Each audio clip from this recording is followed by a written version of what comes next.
आई रोज की तरह आज की सुबह भी सास की गाली और ताने से ही शुरू हुई।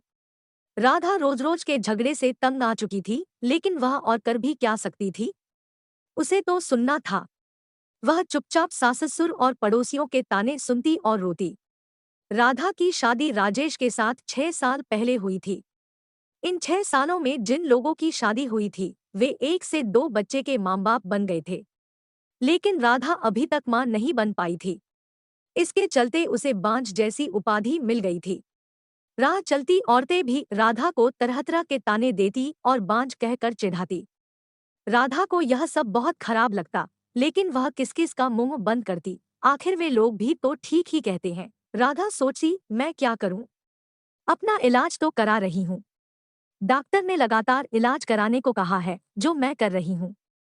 लेकिन जो मेरे वश में नहीं है, उसे मैं कैसे कर सकती हूं? एक दिन पड़ोस का एक बच्चा खेलते खेलते राधा के घर आ गया। बच्चे को देख राधा ने उसे अपनी गोद में बिठा लिया और उसे प्यार से चूमने लगी। जब सास ने राधा को दूसरे के बच्चे को चूमते हुए देखा, तो वह बिफर पड़ी। वह उसकी गोद से बच्चे को छीनते हुए बोली, कलमुही, बच्चा पैदा करने की तो ताकत है नहीं, दूसरों के बच्चों से अपना मन बहलाती है। तू क्यों डालती है अपना मनहूस साया दूसरों के बच्चे पर? तू तो उस बंजर जमीन की तरह है, जहाँ फसल तो दूर घास भी उगना पसंद नहीं करती। जब राधा से सास की बातें नहीं सुनी गई, तो वह अपने कमरे में जाकर अंदर से दरवाजा बंद कर रोने लगी। रात को राजेश के आने पर राधा ने रोते हुए सारी बात उसे बता दी और बोली, मैं बड़ी अभागिन हूँ। मैं किसी की इच्छा पूरी नहीं कर सकती, ऊपर से मुझ पर बांझ होने का धब्बा भी लग चुका है। राधा की बातें सुनकर राजेश ने कहा, तुम माँ की बातों का बुरा मत मानो।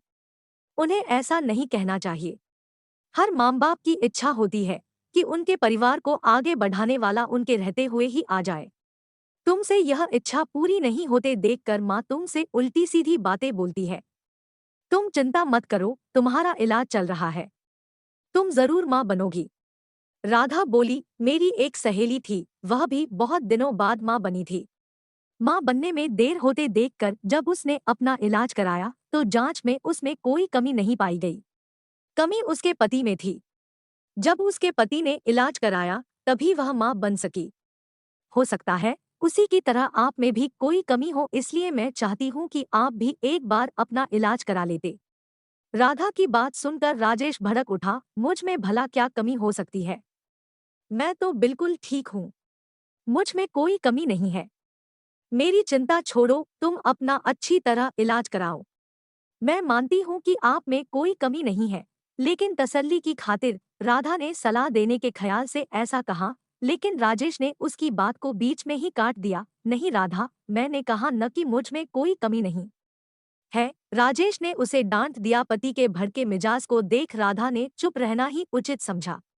शहर के बड़े से बड़े डॉक्टर से उसका इलाज हुआ, फिर भी उसकी कोख सूनी ही रही। डॉक्टर ने जांच के रिपोर्ट देखने के बाद तुम में कोई कमी नजर नहीं आती। शायद तुम्हारे पति में कोई कमी होगी, तुम एक बार उसे भी इलाज कराने की सलाह दो, डॉक्टर ने उसे समझाया।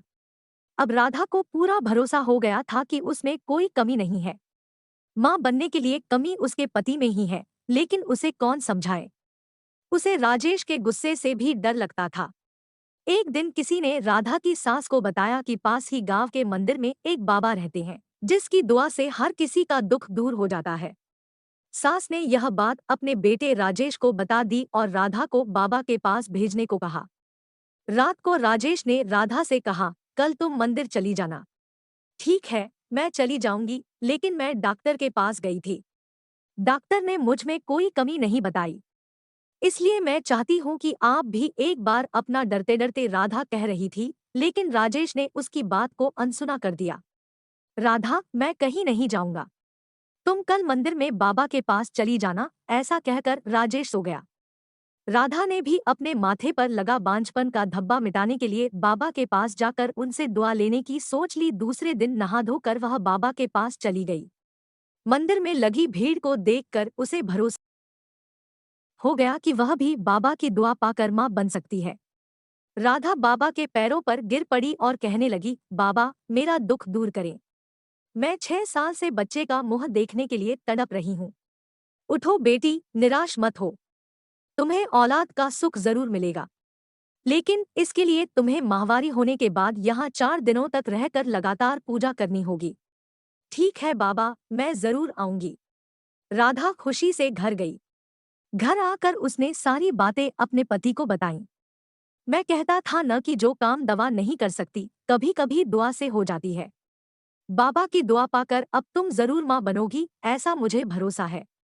तुम ठीक समय पर बाबा के पास चली जाना, राजेश ने खुश होते हुए कहा।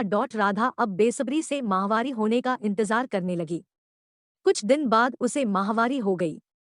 माहवारी पूरी होने के बाद राधा फिर बाबा के पास गई।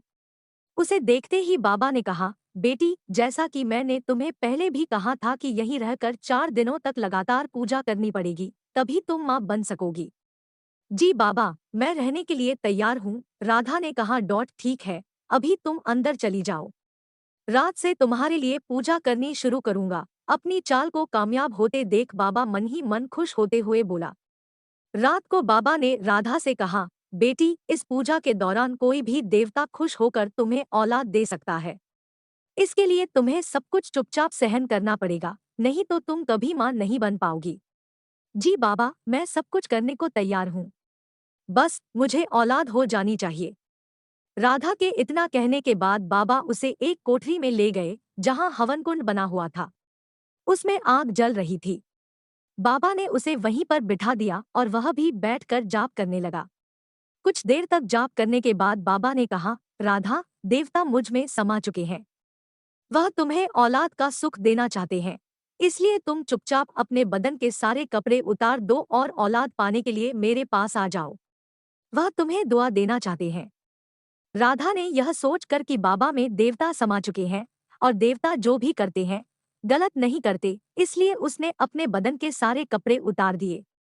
बाबा उसके अंगों से खेलने लगा और उसे दुआ देने के नाम पर उसकी इज्जत पर डाका डाल दिया। 4 दिनों तक लगातार बाबा ने इस पूजा के बहाने राधा से जिस्मानी संबंध बनाए।